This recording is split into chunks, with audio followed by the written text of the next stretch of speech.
Do you guys like to hear a bedtime story? Uh, I'm not gonna give these stories any kind of descriptive titles or whatever. I'm not gonna say what kind of scenario these are. I'll leave that up to the viewers. I'm pretty sure my viewers, a lot of them, they know exactly what I'm talking about here, but suffice it to say, I never saw any little green men, and never saw the backlit interior of any alien spacecraft. Oops, I'm kind of giving the game away right there, but I didn't, so I'm not going to say that's what it is. But it's very strange, and they happened. There was dozens of these episodes from the time I was 10 till I was 13, but most of them were just me getting scared out of the house and running outside. There's no lost time. Only the first one was there any lost time. There's definitely lost time on the first one. I was walking down the street and tried to go back home, and next thing I know, I was back home, and it was blocks away, and I don't remember going blocks. But the next episode I'll tell you about was when I was 17 years old. I was in a emergency children's shelter called Harmony Cottage in Lubbock, Texas. They were putting me in foster homes and stuff. I was in the system. I'd go to juvenile hall. I got kicked in the system when I was 15.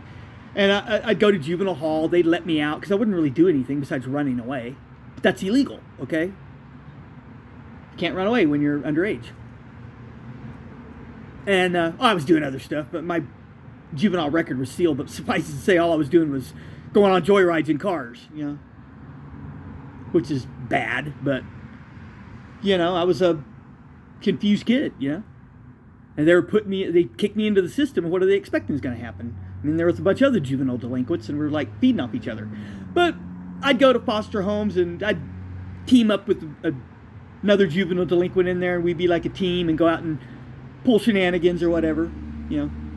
I just call them childhood pranks, but, you know. They'd catch me, put me in juvenile hall for a while, and then take me out of there and put me in a children's shelter and wait to see if they could place me in a foster home. I was 17 years old, and I was in this place called Harmony Cottage in Lubbock, Texas.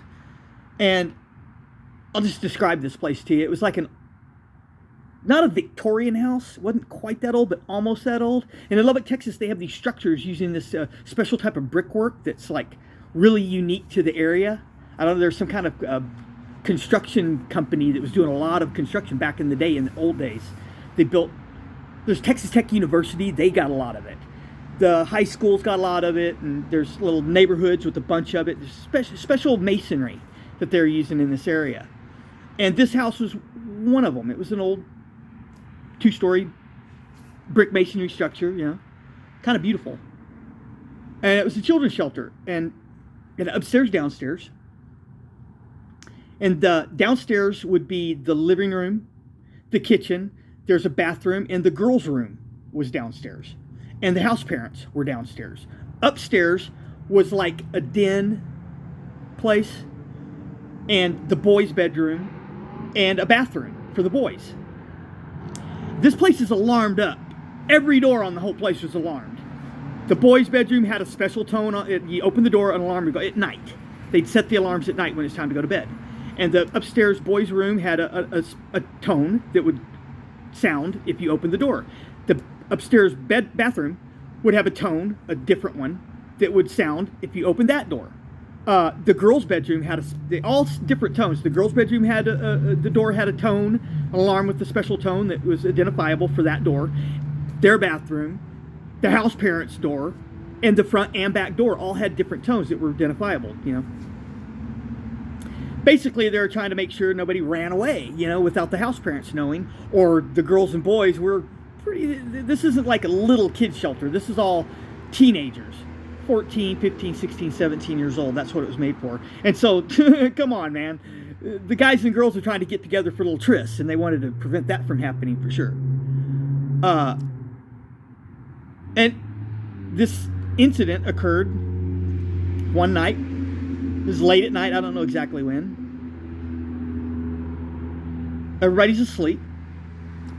And once again, I wake up, and there's this one kid. I don't remember the other kids. There was like 4 kids in there.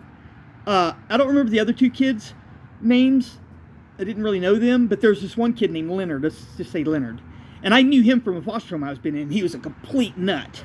He had Tourette's syndrome, okay? And boy, I'm telling you, he was a nut. He had diarrhea of the mouth. He'd say anything. He was crazy. He was a kind of like a barrel full of laughs, actually. But sometimes he could get on your nerves because he just wouldn't shut up, okay? And he had this big old schnoz, and he had like some snoring problems. So he'd go to sleep, and he'd start snoring like a damn elephant seal immediately, and it would go on all night. It's kind of annoying. But I woke up, and I feel sick as a dog. I feel like I got turned inside out or something. And real quickly, I recuperated from that, and I felt okay. But I was terrified, scared to death. Felt like something was creeping around that I couldn't see.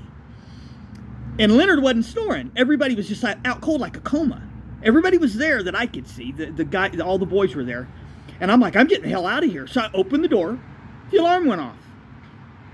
Generally, when that alarm went off, because the house parents, that was their job. They'd be there at night. They'd be kind of like catnapping or whatever at night. But they weren't supposed to be sleeping. It was a night shift.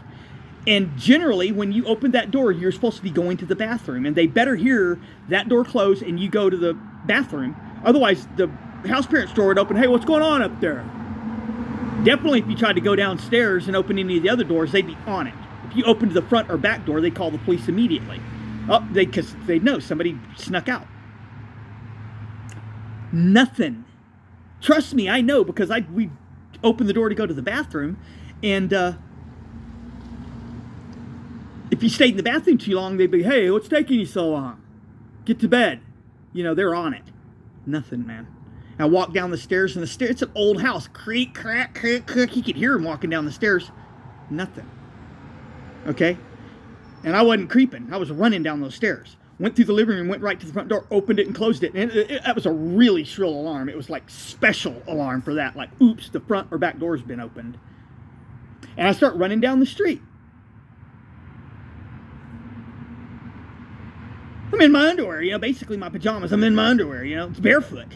I run down the street and I get to this place that's like this big church. Once again, it's one of these brick masonry buildings that are special to this area. And I start walking around that, and it's dead quiet outside. I don't hear any traffic. I don't hear any crickets. I don't hear any dogs barking. And that's usually, you hear all kinds of stuff. It's dead quiet, man. It's suspiciously silent. And I feel like I could see perfectly. It's like something's up ahead, above me, above my head, just lighting up the whole area like a football stadium. It's like I'm trying to get away from something. And I circle the whole big church. And I start walking back to the children's shelter. And walk up to the front door, open it, the shrill alarm again, nothing. Walk up the stairs, open the door, nothing. All the guys in there, nobody woke up. They're like in a coma or something. They definitely would have woke up. The house parents should have been like, what the hell's going on out there? They should have been out checking it out. Nothing. They never showed up. They just stayed in their room. And I just go back to bed. I wake up the next morning, nobody says anything about it. It's almost like I was encountering some kind of force that wanted to let me know, because I just remembered it as I got older. I remembered this incident. I knew these incidents would happen, and I wouldn't think about it the next day. Just I'd get up and go to school or whatever's going on and go about my business. Like, I remembered it, but for some reason I wouldn't think about it. It's like I suppressed it or something. And